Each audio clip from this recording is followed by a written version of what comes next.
Chapter 39, Shades of Grey. Shades of Grey. A gnomon descended the stairs into the tavern, grey dawn light illuminating the room.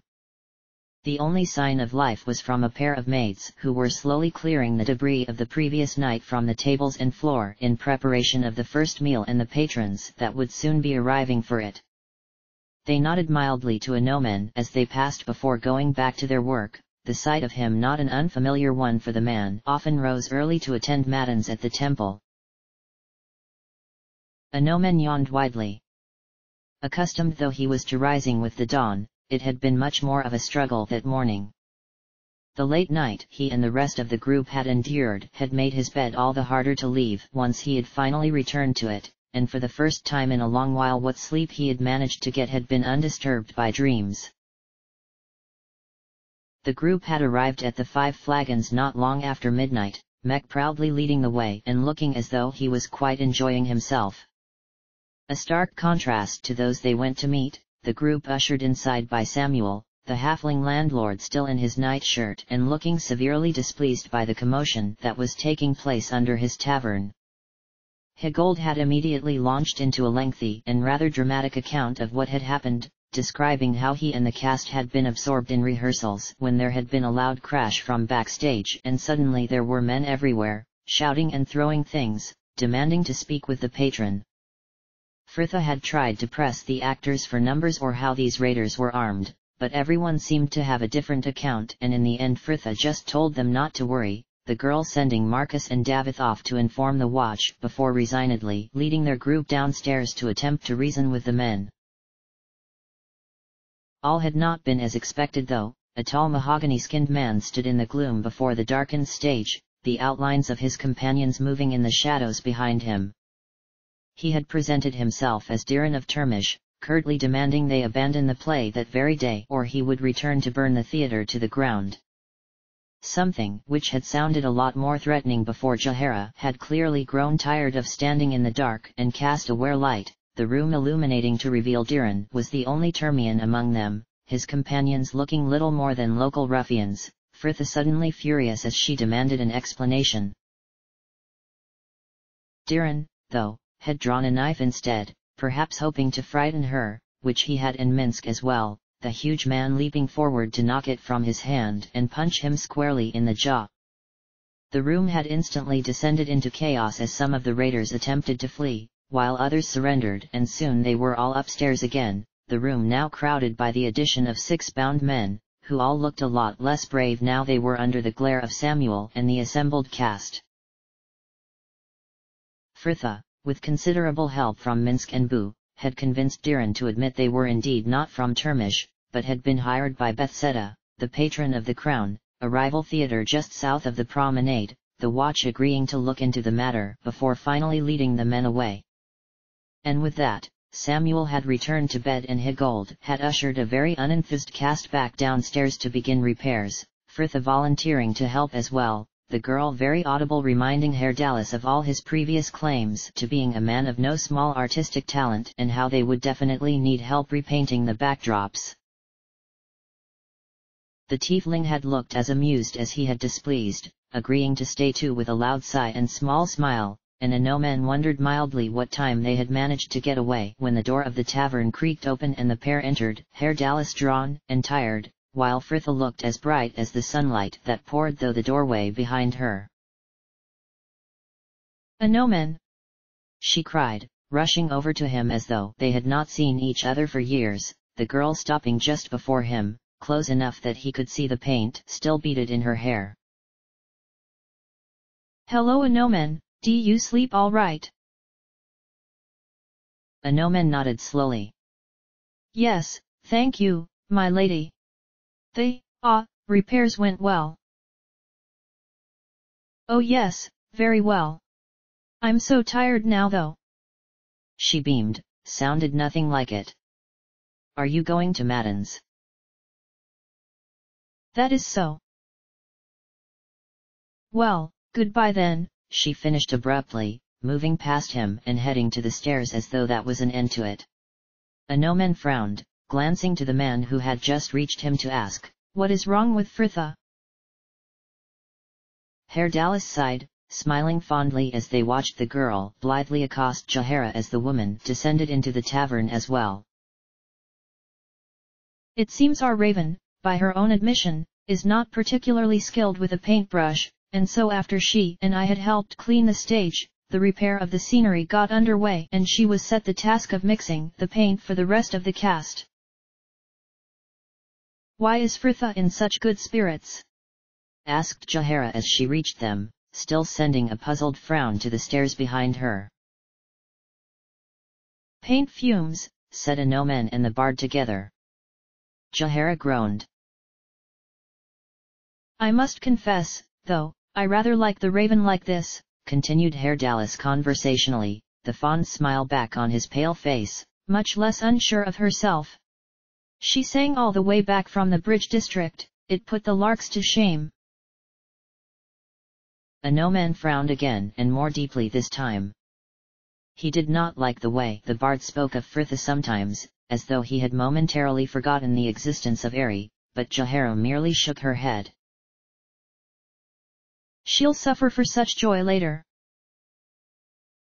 And your balance will be served, good druid, the bard smirked before sighing. Well, this sparrow has seen more than enough of the day so far. I fear I must follow the raven and retire. And Anoman watched as he too trudged up the stairs, Jahara's voice bringing his attention back to his side. You are taking breakfast, Anoman? No, I had plans to attend temple. Farewell then, she answered mildly, moving to take a seat at the nearest table, and Anoman left her with a slight bow, leaving the tavern to step out into the cold clear morning.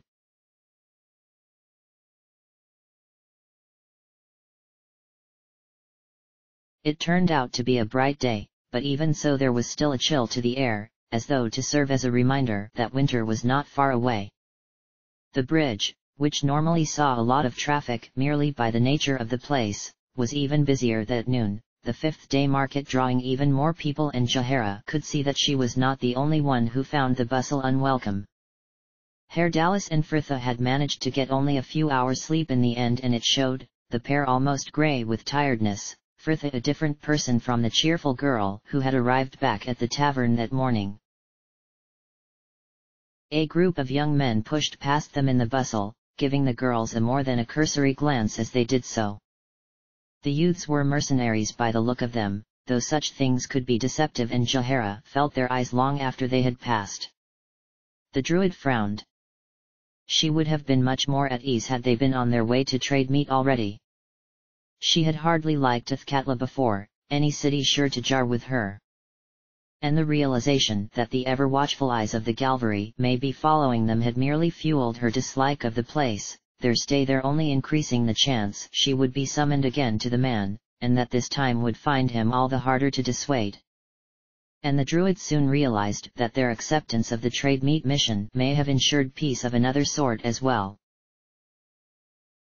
So, remind me again, my raven, what we are doing on this ride, sighed Dallas. The man had clearly not wanted to leave his bed so soon after returning to it, and Fritha sounded as though she was trying to hide that same feeling as she answered him brightly. We are going to try and ally ourselves with a group of men who used to be knights of the order and who still seem content with the association. And that requires such immediate attention. The tiefling continued, stifling a yawn, and Anoman shot him a stern look. Indeed, it does. Anarg, their leader, was implicated in acts of the vilest sort for which he was cast from the order's ranks. Unfortunately, others were swayed by his lies and followed him. And then? Prompted the bard. Fritha shrugged. And then they were cast out, just as he had been. She snorted with a wry amusement. There's clearly no glory in compassion. Compassion, repeated Anoman, his voice coming high in his incredulity. The order shows such men more mercy than they deserve. Such a manner of base traitor should be put to death, in my opinion. To be a fully sworn paladin and to turn your back on your oaths is inconceivable. Jahara sighed tiredly, sure another argument was imminent. Though Anomen's stance was rather extreme, she could see why the squire may have held it. For one who had been so desperate to walk the path to paladinhood only to have it denied to him, the idea that others could turn their backs on something he had so desperately wanted no doubt provoked a strong reaction.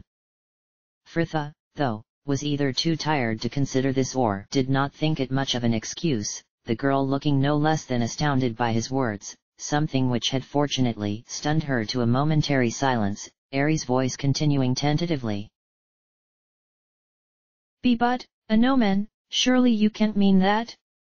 These men were good enough to become paladins once, I mean, everyone can make a mistake, can't they? But the squire shook his head gravely. As a paladin, your very life is based upon the divide between good and evil. To stray across it even once is inexcusable. Jahara rolled her eyes, such a black and white view of the world never ceased to amaze her with its naivety. She glanced up to the ranger who was walking next to her, ready to share a look of understanding, but Minsk had turned to send the boy such a scowl that he did not notice her. Frithha glanced pointedly to Ari. Well, we plainly don't have such a clear-cut sense of right and wrong, Anomen. But as you said, Anarg had not even been convicted of slavery, merely implicated. The squire flushed, opening his mouth to snap a reply, though another question cut him off. If your order were sure enough of the Hounds Guild to cast him out, should they not have acted upon it? Considered Herr Dallas, his dark eyes holding a genuine interest. Instructed the watch to investigate his behavior or the like. Do not be foolish, Herr Dallas, cried Nalia with an airy laugh. They may no longer be knights, but they are certainly still of the nobility. They are clearly above the judgment of the common law. Nalia, that is unfair. Ari scolded. The order holds all accountable to the law, surely you don't doubt that. Nalia said nothing though, merely sent the elf a pitying look and Anomen frowned. Indeed, Lady Ari, and the order's repute for such is paramount. The citizens of need to know they can trust us to always act in justice and righteousness, which will be why Sir Ryan wished this matter to be dealt with discreetly, so as not to sully the order's reputation. That same reputation which Anarg has no doubt been using to his advantage as he works to exploit the peoples of the Bridge district. And, besides, the squire continued, sending a look to Herr Dallas, the order are acting upon it, they have sent us to investigate the matter. Frithha smiled tightly. Indeed they have, and I warn you now, we will be pursuing this no further if I can see nothing untoward in their actions. Jahara sighed to herself as the squire went an even deeper shade of pink. The girl was not usually so confrontational, more than happy to let most disagreements fade with a "let's just wait and see," and the druid wondered if this antagonism stemmed from Frithha's lack of sleep, or whether she was merely tired of Anomen. But, my lady, they are telling people they are still members of the order. Why would they lie unless they had some villainy to hide? Frithha snorted. If they are truly helping people, I don't care if they're going round saying they're the right hand of Tyr. Sir Ryan Troll said himself that these reports of wrongdoing were just rumors, and we will go and investigate it as he asked. Good, that is settled then, agreed Jahara before Anomen could make any reply, and a stony silence descended over the group, no one speaking until they reached the other side of the bridge. Renal had directed them to a group of disused warehouses that had once been used to pack fish when the river Thruathkatla had not been so polluted as to make the fishing of it unprofitable on any great scale. The air seemed even cooler there in the shadow of those tall decaying buildings, the briny reek of fish still lingering around them as they walked, and it was Jahara who finally brought them to a halt, her voice low. Can you hear it? Voices in the warehouse up ahead. The druid's ears were more attuned than hers, and Frithha paused, straining to hear over the low roar of the bustle back on the bridge and the cry of the gulls wheeling above them. There it was, the deep rumble of male voices. Frithha glanced about her. Herr Dallas could hear it too, and by the look of Ari, the elf wasn't even having to try. Together they continued their path, though more slowly than before, the group closing to the point where all could hear, gathering at the corner of the building half concealed behind a stack of old crates and in view of the doors, the metal panels hanging awkwardly on their rotten wooden frames, a distinctly male voice of an accent not dissimilar to a noman's drifting through the gap. We shall not allow you to continue your depredations here, Rindus. Take your men and begone, your smuggling in this district will be tolerated no longer. A contemptuous snort, the rough voice that answered of a more local dialect and almost sing-song in its mockery. Tolerated, is it? You better be able to back up those words, knight, because I won't be giving you my turf without a fight. We have no interest in your turf, Rindus. But the rest of this dissent was lost as Minsk tugged at her sleeve, Frithha turning to finally notice what he and the druid had already seen. A group of 7 men, lightly armed and in the mismatched armor of poorer mercenaries, were creeping around the other side of the warehouse. Frithha watched as they took up positions around the doors, half her attention still on the argument within. Ha! What are you trying to pull, Reynold? I know the order kicked you out. You're no more of a knight than I am. And they were right to do it too, if you're anything like your leader, Anarg's as bent as a calamshite blade. How dare you speak so of Anarg, dog? I may no longer meet the order's standards, but in the eyes of my god, I am still worthy. You wish me to back my words? So be it. Rindus gave a triumphant bark of laughter. Strike, boys, now! With a roar, the men wrenched the doors open and poured inside, their weapons drawn. Frithha watching a moment, her heart suddenly pounding before she too drew her sword and sprang after them. Well, come on! But the sudden gloom after the brightness of outside left her almost blind, the two opposing groups little more than shadows clashing in the darkness. It was apparent though, that one side plainly outnumbered the other, and it was in that Frithha was first able to distinguish them. Their arrival had not yet been noticed, and the group used this to their advantage, her friends quickly joining the battle, Frithha moving to pull a thief from a young warrior who was already embroiled in a fight against another, the rogue whirling to lunge at her with a clumsy surprise, and Frithha sidestepped the blow easily as she cut him down. The fight continued, and for a while it was difficult to tell who was prevailing, the shouts and cries of those around her for the most part unfamiliar, a guttural curse that sounded like Herr Dallas the only indication that one of their own number had been injured. Suddenly, one of the men, whom she had placed as one of the order's exiles merely by his heavy plate armor, raised his sword above his head, calling out in a tongue she recognized as Celestial, and a blinding light engulfed the warehouse, the thieves still left shying from it as though it burned. In that moment, both groups pressed their advantage, and the fight did not last much longer after that, the former knights clearly still excellent warriors, and as the last of the thieves fell a silence descended as well, each group watching the other warily, some of the men sporting minor cuts and scrapes, while Jahara and Ari pressed in about the injured tiefling, the women trying to carefully remove his jacket to get to the wounded arm beneath. Frithha's eyes had finally adjusted to the gloom, and she could see the warehouse had been furnished, albeit sparsely. A jumble of rough tables and benches were set in the far corner, while dusty hangings of hessian that looked as though they had been sewn together from old sacks curtained off the back of the room where Frithha could only assume they slept.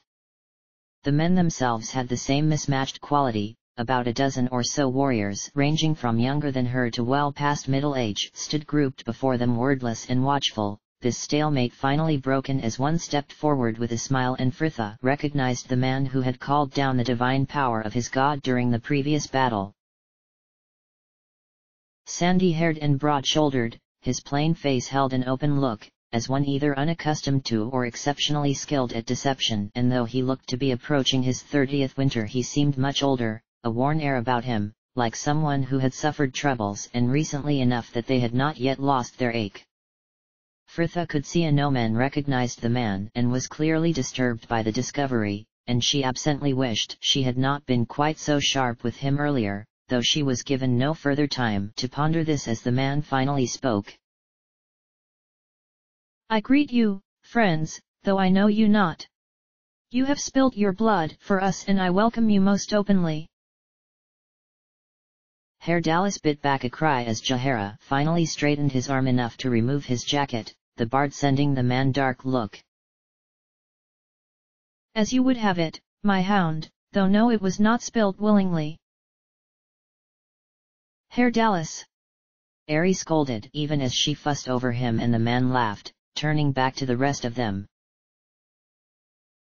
Well met, friends, I am Reynold de Chatillon, formerly of the Order and now led by Anarg, the man you no doubt heard those rogues insulting.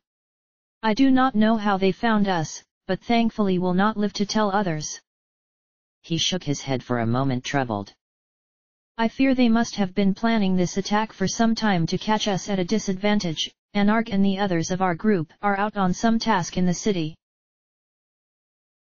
Fritha smiled, trying to ignore the way Anomen was openly staring at the man. So you admit you are no longer members of the Order? The squire demanded before anyone could interrupt, Fritha hastening to add mildly, we had heard rumors that you were still serving in their ranks. But Reynold merely shook his head, smiling with a genial surprise though it did not hide the regret that lingered in his eyes. Why no, but some of us are still paladins, as you saw. I suppose the common folks see little difference. Behind him, Fritha watched two of the younger men, their dark heads close as they shared a whispered exchange, the taller glancing up to offer in a carrying voice, you would seem to know much of this, my lady. And is not your companion the Squire Anomen? A pause.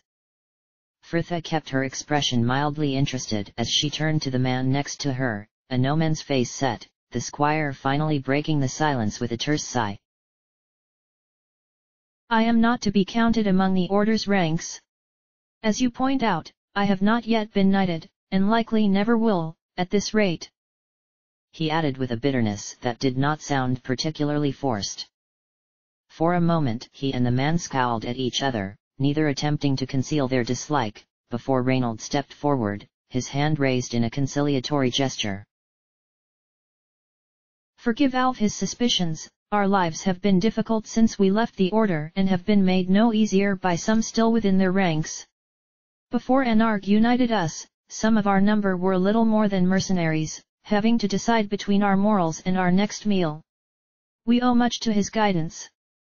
He smiled, his face brightening with pride at the talk of leader. May I ask your names, friends?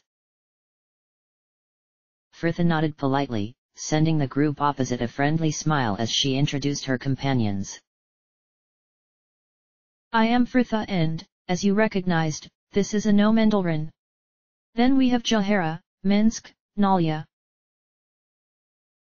Nalia de Arnis! Exclaimed Alv before he could seemingly stop himself, the man instantly dropping his head to whisper to his companion again, more than a couple of the other men, sending Reynold doubtful looks and Nalia bristled. You have heard the rumors I am mad, I assume. She confirmed, her eyes blazing. I live my life according to my beliefs, not the rules others have placed upon me. If this is madness, then so be it. Reynold shook his head gravely. No, indeed, it is not madness, my lady, for they are principles we hold ourselves and, he continued, throwing a stern glance to the young men behind him, we meant no disrespect.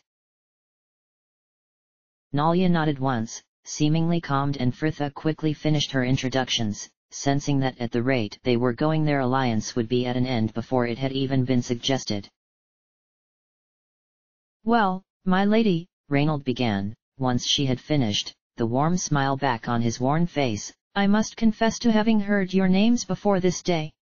Some of us have heard rumors of your group and the deeds you have performed about Athkatla, helping the common citizenry against the evils of this place, goals we hold dear ourselves. Frithia smiled, more than relieved to see many of those at his back nodding and murmuring agreements, though Alf and his friends were still watching them with a sullen look. Tell me, Reynold continued, was it merely chance that brought you to our aid this day? Frithia shook her head, a mix of truth and falsehood always made for the best lies. No, it was not. We actually came to look for you. We heard of a group of men working in this area with ideals similar to our own, and I wished to propose an alliance of sorts. The sharing of information and aid, perhaps even uniting when necessary against the Thieves' Guild and other more disreputable groups that seem to operate so freely within the city. Yet more muttering from the others, Reynold sending her an appraising look, his gaze traveling over their group as he nodded slowly. Is that so? Well, there is certainly strength to be gained from such alliances. Come. He smiled, gesturing to the tables behind him, and the men parted instinctively to make way for them, some pairing off to make a start on removing the bodies that littered the floor.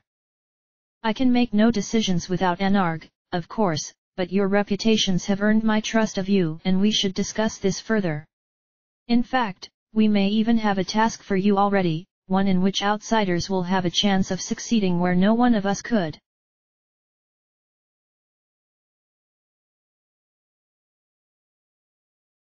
It was a good couple of hours later when they finally left the gloom of the warehouse, their group sharing a cheerful farewell with Reynold and the others before making their way back across the bridge. The bustle of the market had faded considerably in their absence, some of the stalls already being packed away for the afternoon, and this waning air seemed to suit their group, the mood darkening with every step. An afternoon of making pleasantries with a group of men they could well end up betraying, clearly not resting well with any of them. Once crossed, they halted on the edge of the bridge, the others beginning to quietly discuss plans, and Anoman moved away from them, walking a few paces back onto the bridge proper and looking over the edge to watch the river slowly coursing by beneath him.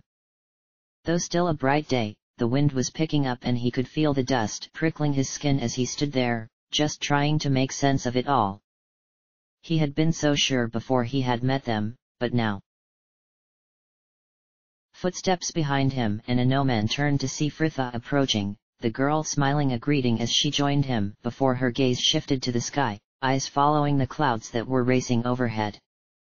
She looked vivid and healthy, stood beside him in the sunlight, her tunic matching the sky while the wind caught at her trousers and cloak, making them ripple and swirl. It will rain later, but only a shower, she said finally, and Anoman turned away feeling uncomfortable. Every time they had spoken lately, it had ended in crossed words, his vow to end both his outbursts and his worries for his father coming to naught it seemed, and now he was finding himself questioning the very order whose ranks he was set on joining. Anoman did not feel as though he even knew himself anymore. He glanced back to find her watching him, eyes tired above an understanding smile. It's not so black and white anymore, is it? Ah, don't worry, Anoman. She sighed, turning back to the sky. I'd be more frightened if you thought it was. Did you know Reynold? I knew of him. He was a celebrated knight and I believed a good man as well. I served under him in my first campaign with the Order. I had not even realized he had been cast out. Anoman shook his head. But it was not just him, some of the others we spoke with, young knights who I had once respected, even aspired to emulate. His mind drifted back to the gloom of the warehouse, all sat about the tables sharing a plain meal of bread and ale as they had talked.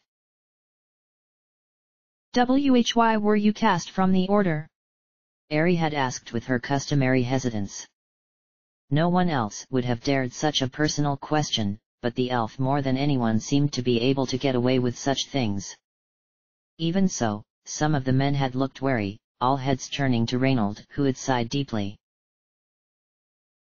All of our company have one thing in common, in that we are no longer worthy of the vows of knighthood we once took under the Order. Some of us have lost our paladinhoods as well, though in the case of my own transgression, I broke no vow to my God and my service to him remains true. More than that I cannot say, my lady, we do not share the particulars of our shame.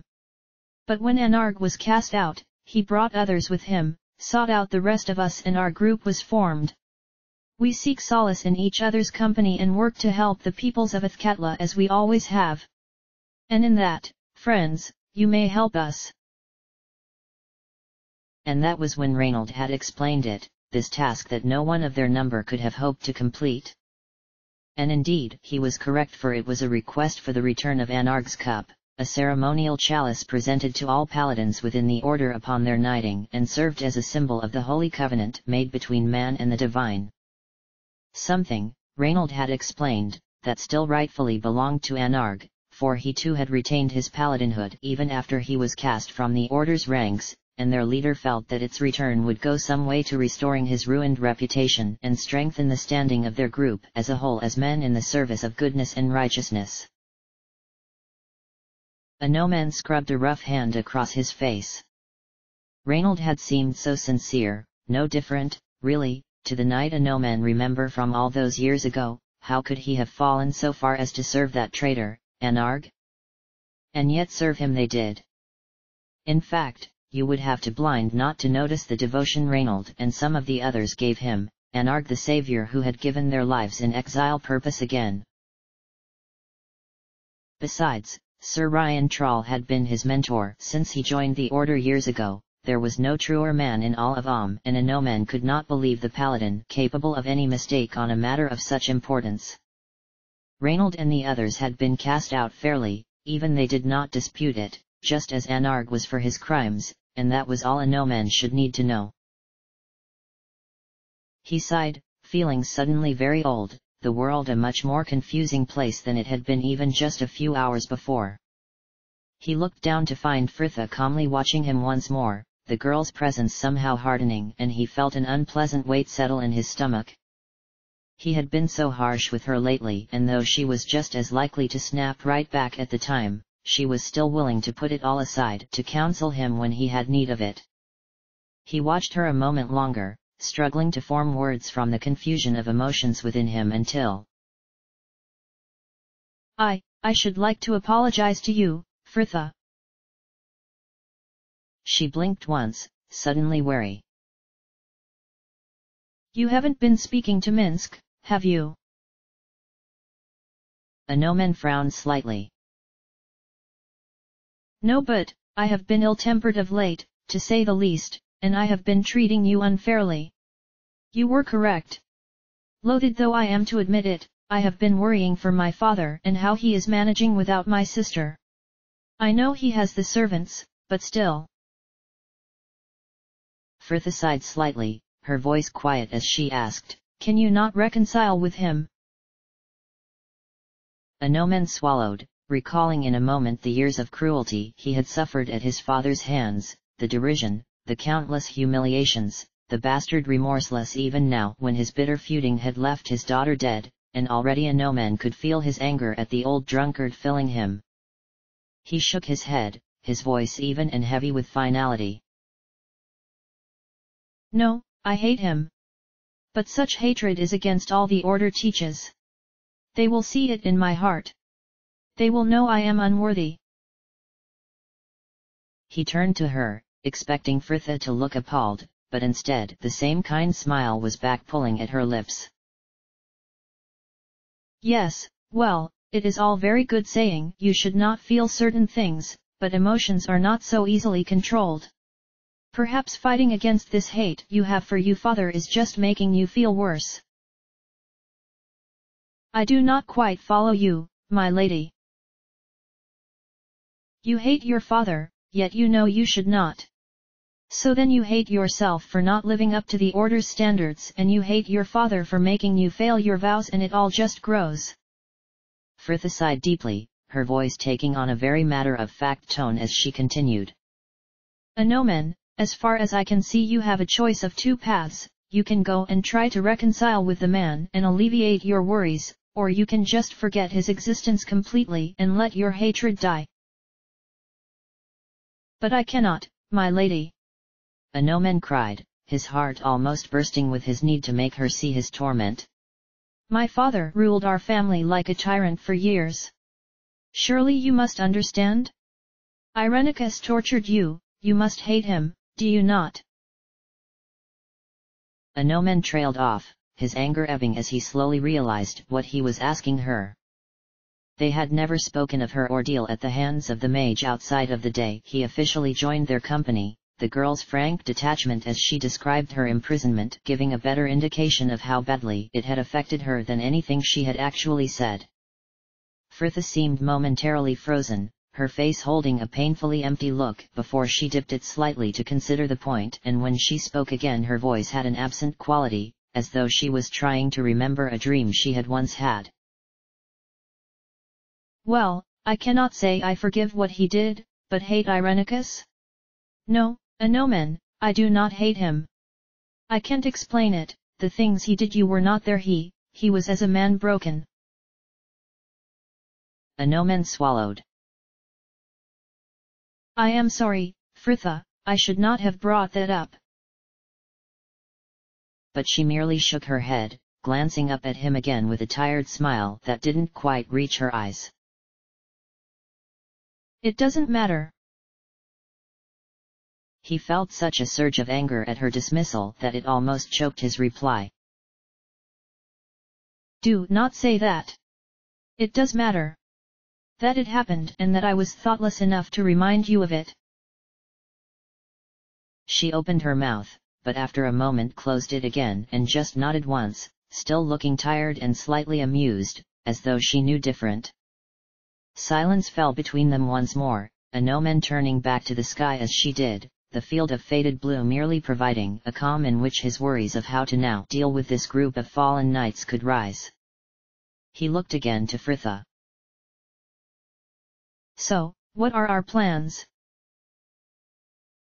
The girl gave a weary sigh. Well, we will need this cup of anargs if we are to further our investigation any. Will you be able to convince Sir Ryan to let you borrow it?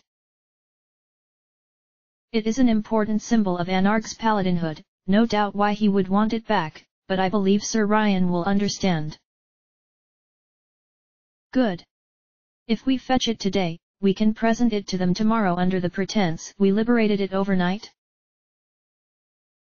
A moment to finalize their plans with the others and Anomen stood watching as the majority of the group moved off down the street heading back to the slums, Fritha walking in the opposite direction back across the bridge, the girl insisting she go and check on her playhouse. Anomen sighed again and with one final glance to the sky, he set off towards the temple district, clouds gathering above him.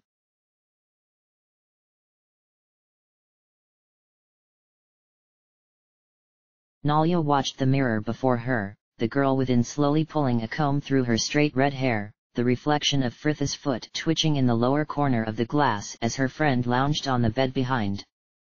Fritha had been quiet since her return, the girl arriving in the tavern grey and damp, the rains having broken whilst she was off at her theatre, and immediately asking Jahara if she had anything for a headache. The druid had obliged her before Nalia convinced the girl that some rest would likely help as well, Fritha shrugging once and wordlessly following her to her room. And so there they were, Nalia sat before her dresser and Fritha lay upon the bed chewing methodically on the root Jahara had given her. Though not as bad as she had been the previous day, Fritha's silence still held an air of despondency and Nalia wasn't really sure how to bring her out of it. You cannot help the entire world, my dear, came her aunt's terse sigh behind her eyes and Nalia recalled clearly how the woman had always looked with disparagement upon her attempts to aid others, but then perhaps her aunt was right in this case. Fritha was usually so bright, but every now and then her mood would turn, the girl suddenly distant and brooding and with seemingly no cause. Nalia had already offered herself as confidant, but Fritha seemed unwilling to speak of whatever was troubling her and there was really nothing more she could do. Nalia frowned, feeling increasingly frustrated as she shifted slightly in her chair, angling herself to get a better view of the room behind and watch Fritha, the girl, still staring up at the ceiling with a blank look. Had she always been like this? And for a moment Nalia tried to imagine the girl back in Candlekeep with Imoen, young and unhappy. How would her oldest friend have helped her? But it was no good. From what little she knew of Imoen, the girl seemed as likely to tease Fritha about it as be sympathetic, and Nalia did not feel comfortable attempting either. She sighed gently, finally turning in her chair to break the silence between them. So, how was the theater?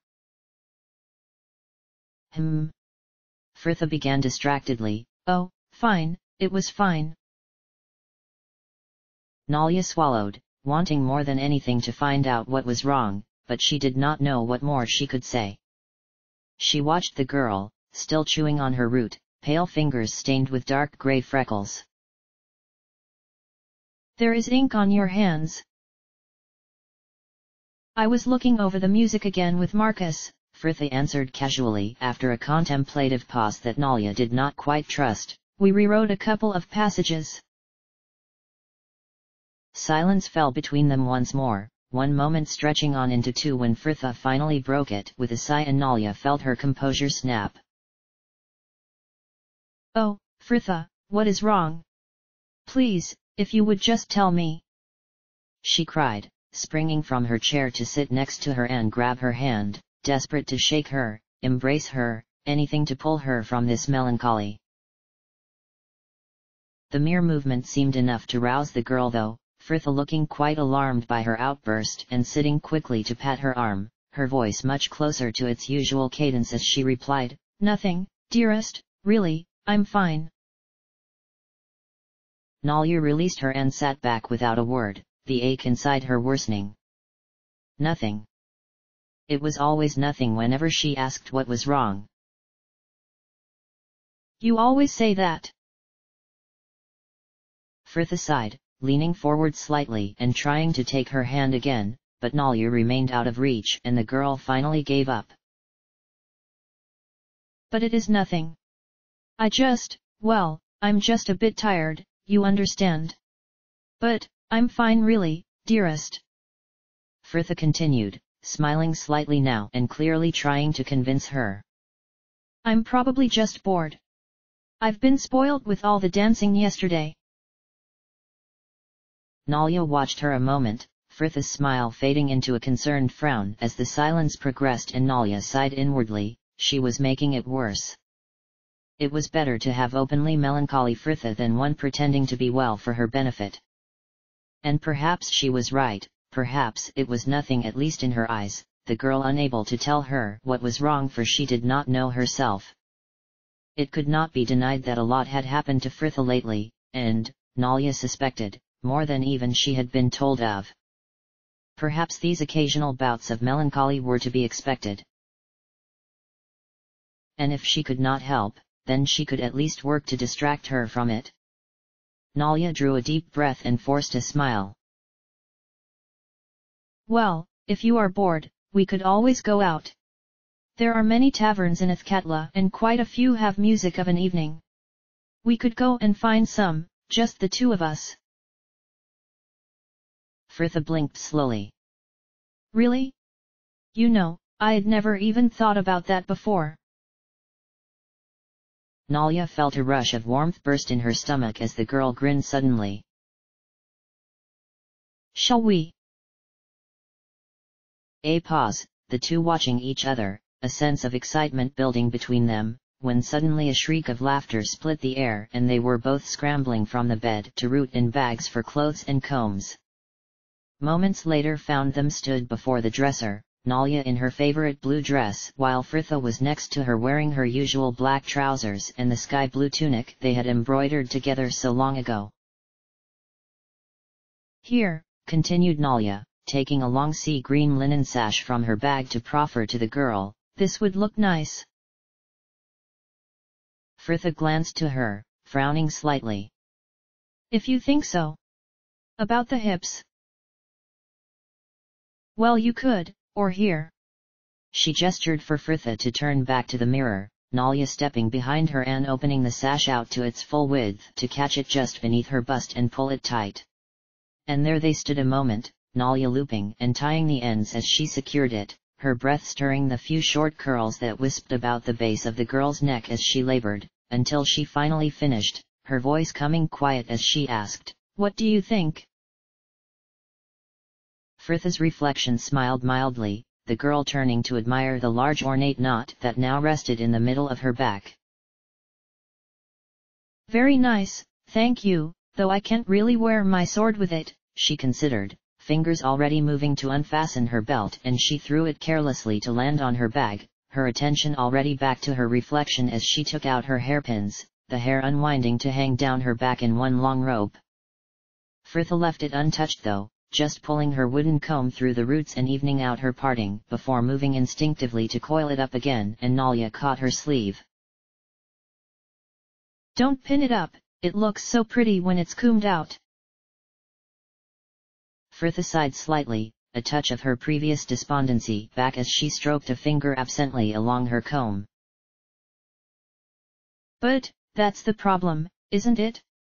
When things start out pretty you want to try and keep them that way. When you just pin it all up, tidy and serviceable, it doesn't matter if it's streaked with blood and filled with leaves by the end of the day." Nalia tugged the nearest curl, scolding playfully, "Well, it's hardly probable anything like that will happen to it tonight, so stop being so stubborn." Fritha smiled unwillingly, relinquishing her comb, and Nalia spent a few moments fussing over her hair, using the girl's wooden pins to twist back the curls at her temples and frame her face, before it joined the rest, hanging free and curling down her back. "There," she sighed finally, placing a hand upon the top of her head and kissing the back, "lovely." Fritha laughed warmly and shook her head, her curls dancing. "If you say so. All right then, ready to break some hearts."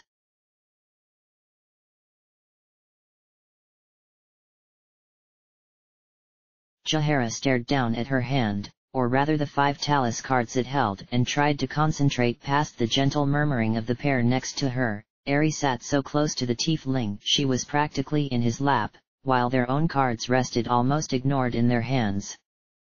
Ever since the previous night and the elf's sudden boldness of affections, the two had been a lot more demonstrative in their regard for one another, much to the druid's displeasure. Jahara sighed tersely. She, Dallas, Ari and Minsk had lingered at the table after the girls had departed, Jahara pulling the worn deck of cards from her bag to pass the time.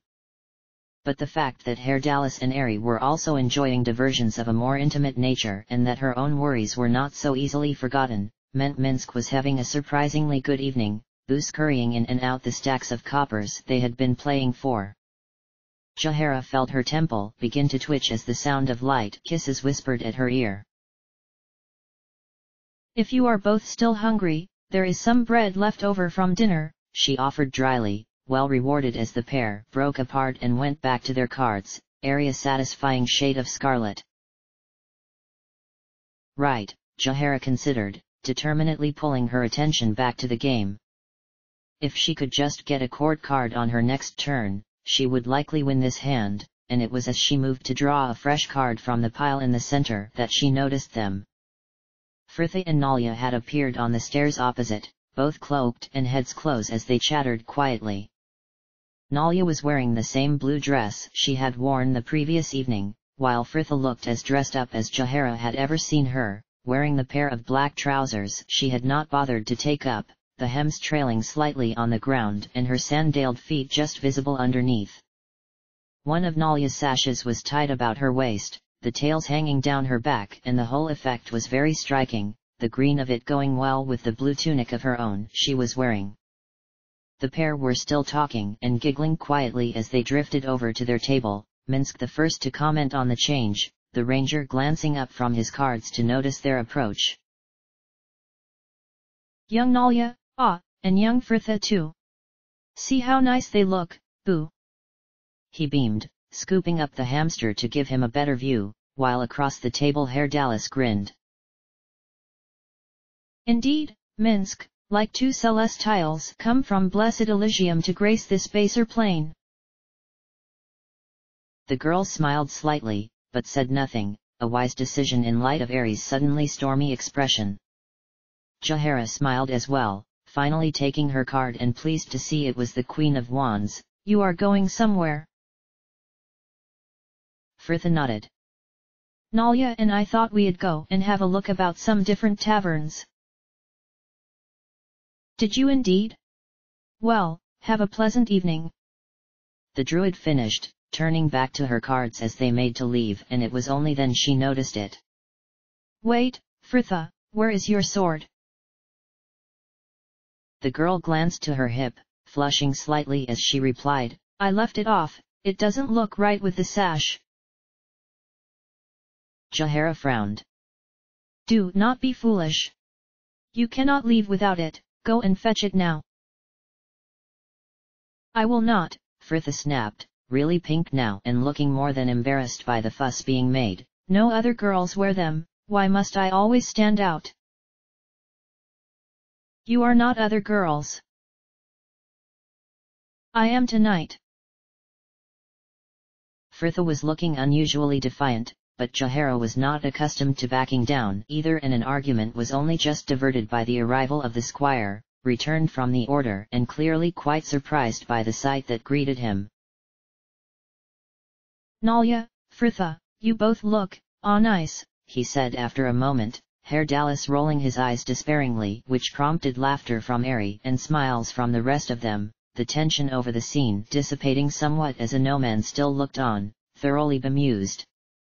Fritha sent him a kind smile. Hello, Anoman, has it stopped raining? Anoman nodded slowly. Yes, but a moment ago. Where are you two going? We don't know really, just out, Fritha answered with a smile and a shrug. The squire frowned slightly. And when will you be back? Later, trilled Nalia, linking her arm through Fritha's, and with that they were gone. Anoman joined their table looking disgruntled, the man nodding curt thanks as Aerie poured him some ale, and Jahara noticed he didn't stay long after he had finished it, excusing himself early to retire for the evening. End of chapter.